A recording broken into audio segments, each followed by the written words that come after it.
Welcome back to our channel, guys, and today's topic is about the Philippine architecture during the pre-Spanish era. Okay, so first we will introduce the contents, the climate, history, materials, architectural character, and the pre-Spanish architecture of Luzon, of Visayas, of Mindanao, like the Yakan, Tibuli, and Tausug. So the climate here in the Philippines are just two, the rainy and the sunny season. So wet and hot climate. The history during the pre-Spanish immigrants of Malay origin, food gatherers and hunters are the ancestors of the Filipinos. 3000 BC joined by advanced agriculture race from Indonesia. The barangay or barangays introduced as a tribal system. Converted to Islam in 1300 AD and then converted to Christianity in 15th century. It is a trade center of the Orient. And now let's go to the materials used in constructing native architecture, or what we call primitive dwellings. These are bamboos, nipa, kugon grass, rattan, bihu tree, and the yakal tree. The architectural character in the Philippines, the tropical architecture, is open, transparent, and very light. Pre-Spanish architecture of Luzon, the Bontoc province. Location, mountain area of Cordillera. House within house, shelter for rice, chicken, pigs, and people. Plan is a square plan and is designed to facilitate various activities. Granary, area of 2 square meters, is elevated on 4 posts for about 5 feet high. Has a fireplace located at the rear left corner. Okay, so rear left corner, the fireplace. On the ground of the floor, Chalanoy, the following areas are arranged from doorway to the rear. Immediately at the left side, the main entrance, is a raised dressing room about 5 square feet in area. So here in the left entrance. And at the right of the entrance, right here, the bench 4 feet wide with 12 feet long and 1 foot high were baskets. Baskets here. Adjacent to the dressing room is the kitchen with an area of 5 square meter. It is provided with 3 concave stones hacked by a low stone wall. Across the only entrance at the rear side of the house is the ang-an, which is situated.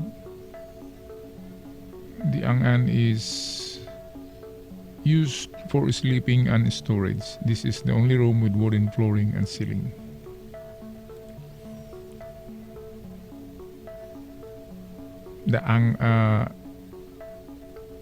This kind of nipa structure has 4 corner posts and the side walls are built as support of the roof. The roof framing is made up of bridge post, which is supported by 2 queen posts. 2 queen posts. 2 queen posts right here. Other horizontal beams are provided to support upper rafters. The decorative elements. The sleeping compartment is provided with wooden boards or sleeping benches 3 to 4 feet in size. The board is slightly inclined on one end to allow the sleeper's head to be elevated. Fire can be provided under this pole when the need for warmth arises in the occupant. Bontoc House of Cordillera Mountain. This is the picture of the Bontoc house, made of cogon grass. The roof is cogon grass and the side walls are made up of woods or maybe bamboos. The Ifugao house. Location of Ifugao, mountains of Cordillera. Built on rice terraces near a spring or grove. Entry faces down slope. This is a structure which is square in plan. Rests 2 meter high on 4 tree trunks as columns and contain a single room. Okay, let's take a look at the picture. This is the side elevation of the Ifugao house. Okay, there are insect barrier here. On every post there are insect barriers. And it has a detachable stairway. And the entrance of this house has its called bulol, the guardian, like in Europe, the equivalent of the bulol is the scarecrow.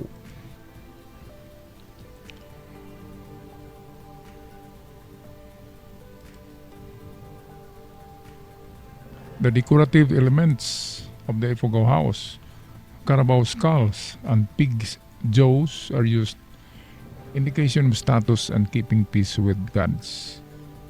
Ambubulan, this is the figure form placed on top of the roof, is used for protection. This is the Ifugao house in the Cordillera, but this one has no side walls.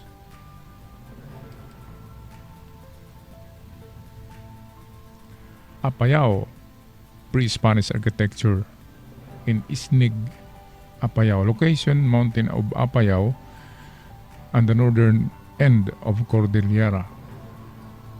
Home of the Isnig, boat people, pyramidal or hip roof, annex on one boat ends, removable sidings for special occasion. Plan elevated approximately 1.5 meters above the ground. So almost similar with the Ifugao house, but this one is more wider.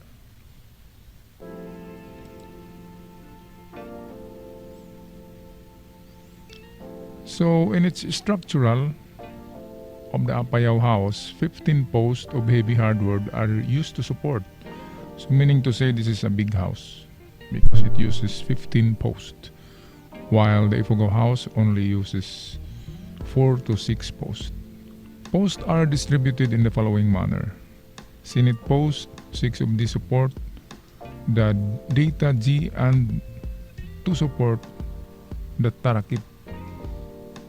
Adiksi post, 6 of these support the roof. Atubrubo, a single post supporting the ridge pole. So here, instead of a king post, it is called Atubrubo, the king post. There are no fixed windows.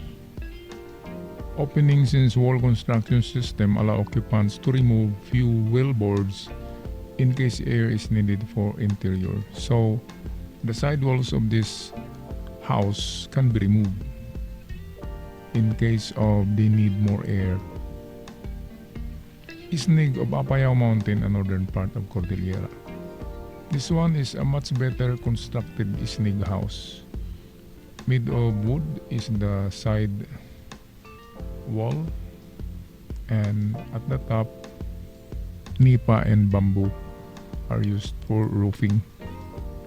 The Ivatan house in northern Luzon Location is slope of cliff and villages built along the side and tops of rocky hills of Batanes.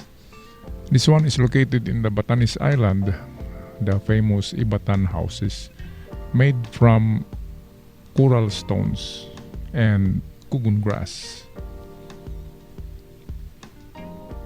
So structural, the walls made of lime and stone is sometimes embedded with wooden reinforcement in order to resist the effect of strong earthquake. The reinforcement run from the base up to the roof frame. So the Ivatan house is a very sturdy house because Batanes has so many typhoons and earthquakes. So their design must be a typhoon-proof design. So this is the Ivatan house here, made of coral stone. The side walls are made of stones and the roof is from kugun grass.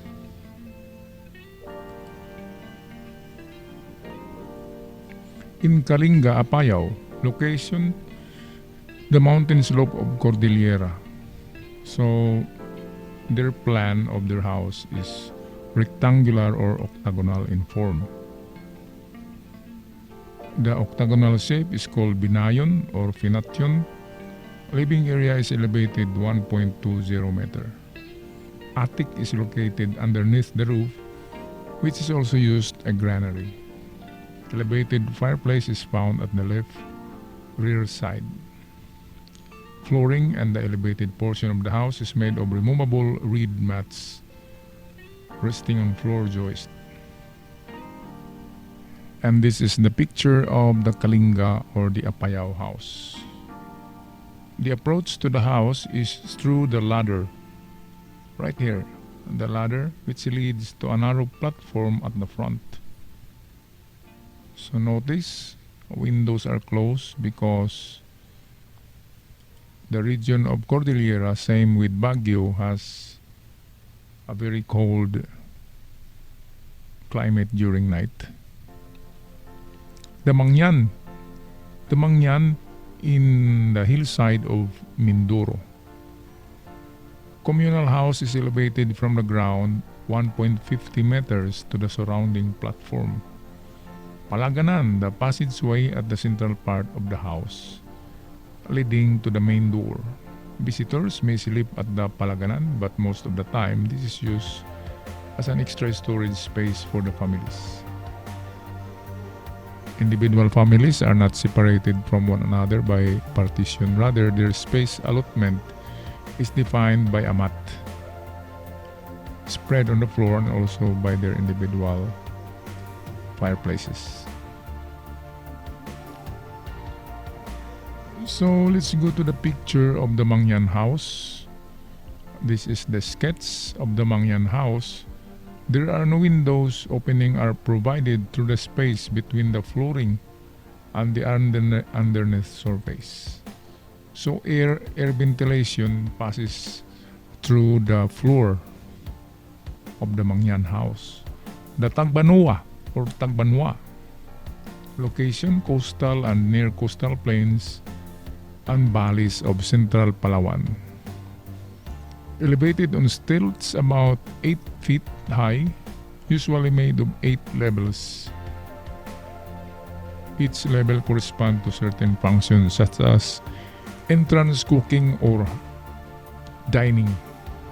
Okay, so this is the elevation of the house of this Tagbanwa, or sometimes called as the Badjao. Badjao location, Mindanao. Okay, so another pre-Spanish architecture of Mindanao, the Badjao. Location, Mindanao and Sulu region. Plan ladder serve as wash area. Mirror symbolize the number of children. It is considered a houseboat. This is the picture of the houses of Badjao in Mindanao. Badjao is somewhat related to Muslims, but their tribes, the Badjao tribes, are not recognized by Muslim as their brother because of different ways of lives. The Manubo. Location, the lowland of Agusan, Bukidnon, Davao, Misamis Oriental, and Cotabato. Flooring is made of withered bark of the mahogany tree or a split bamboo. No decoration. 4 or more corner posts are used as main support to the house. The main house is covered with sun-dried cogon grass, gabled roof shaped like an inverted V. The roof of the kitchen is considerably lower than that of the main roof. So this is the picture of the house of the Manubo. The Maranao and the Torogan, the Maranao Torogan. Location along the river road or lake shore of Mindanao, ancestral house for the Dato and his family. So this is a specialized house.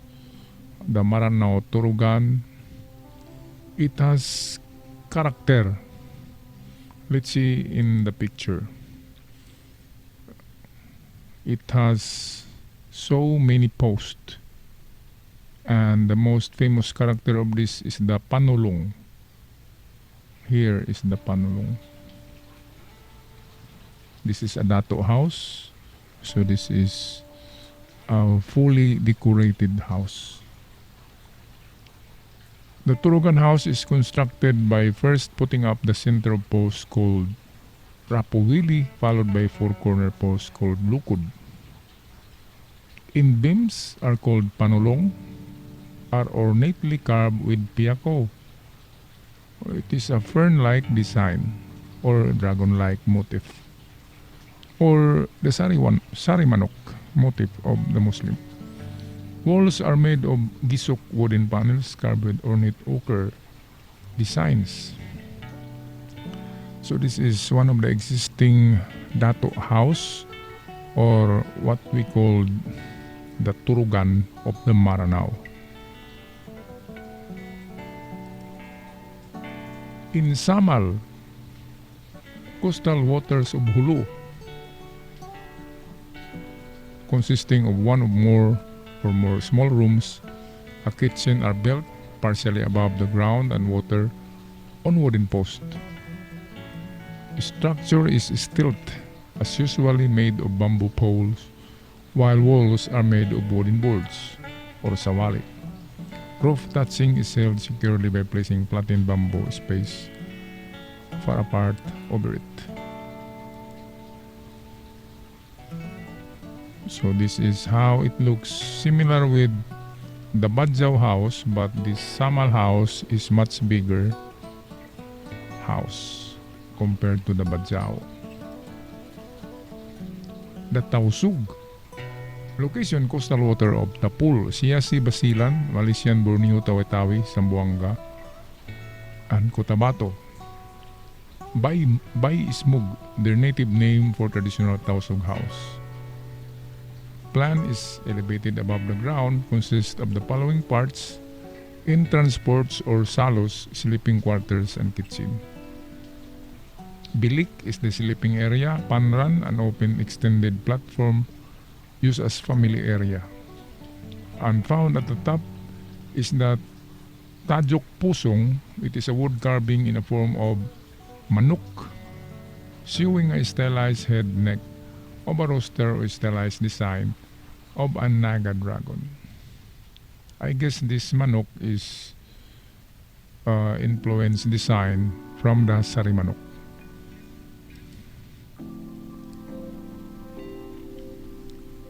Okay, so this is the picture of the house.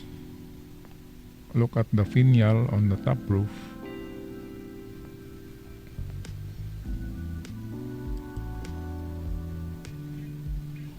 Similar with the yayoi houses of Japan, there are decorative finials on top of it, like this one. Chicken motif or manok or sari manok motif. The Tibuli location hilltops and mountaintops in the Lake of Cebu area in Cotabato. So Tibuli house is built on 6-foot high stilts. It's very high stilts with an appropriate area of 900 to 1,350 square meter. Big house. Luwa, it is the central space used for sleeping.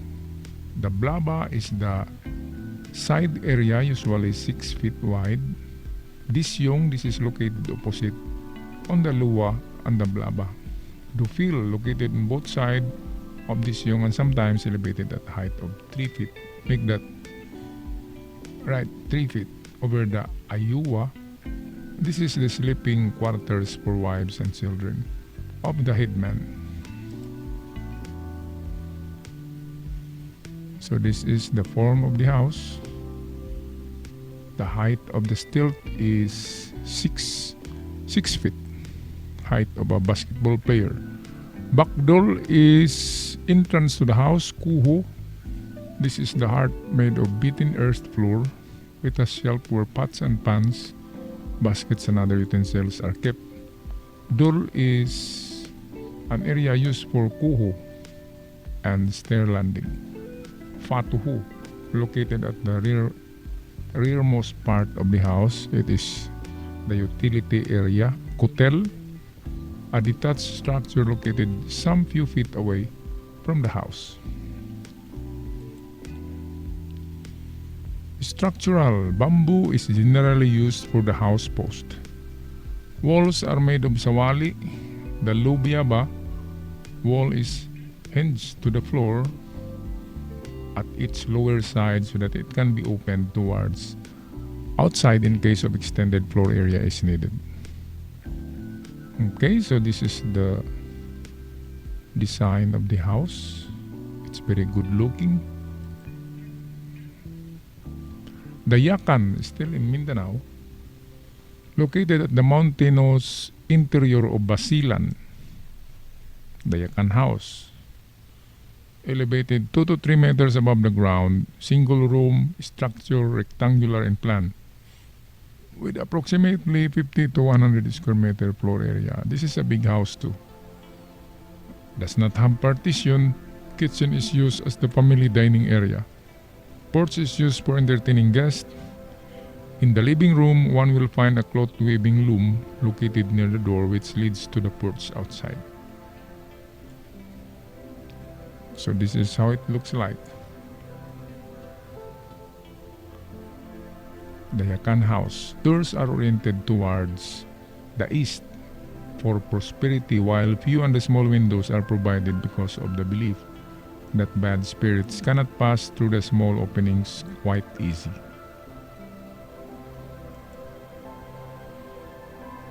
The Nipa hut or the famous Bahay Kubo.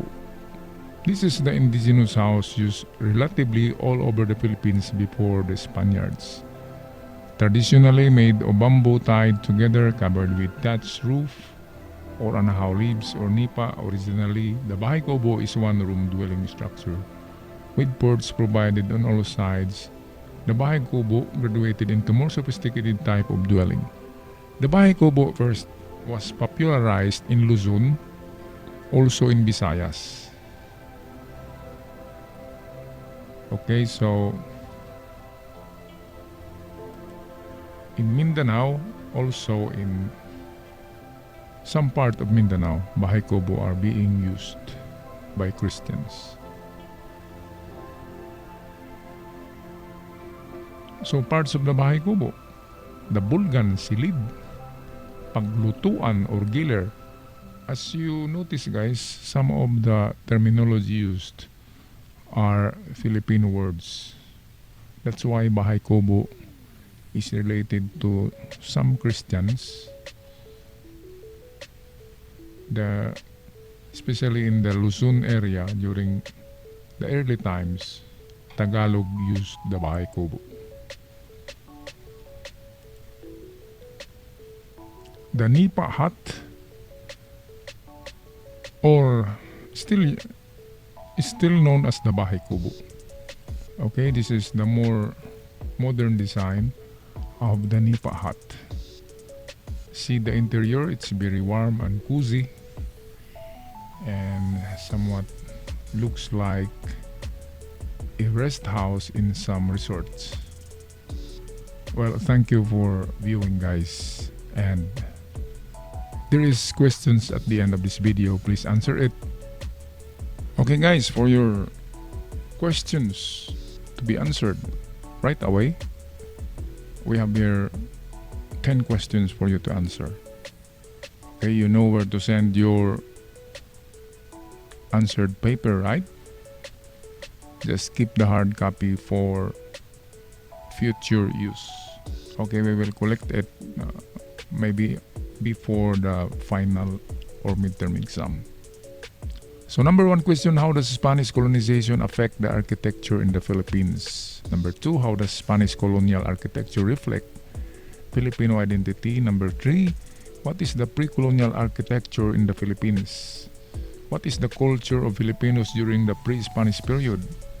Number 6, what year pre-Spanish period in the Philippines? Number 7, what is the legend of pre-Spanish period? Number 8, who is the famous architecture in the Philippines? What makes Filipino architecture unique? And what is the largest ethnic group in the Philippines? That's, I guess, 11 questions for you guys to answer. I'll see you on our next topic, maybe next week. Thank you so much. Ciao.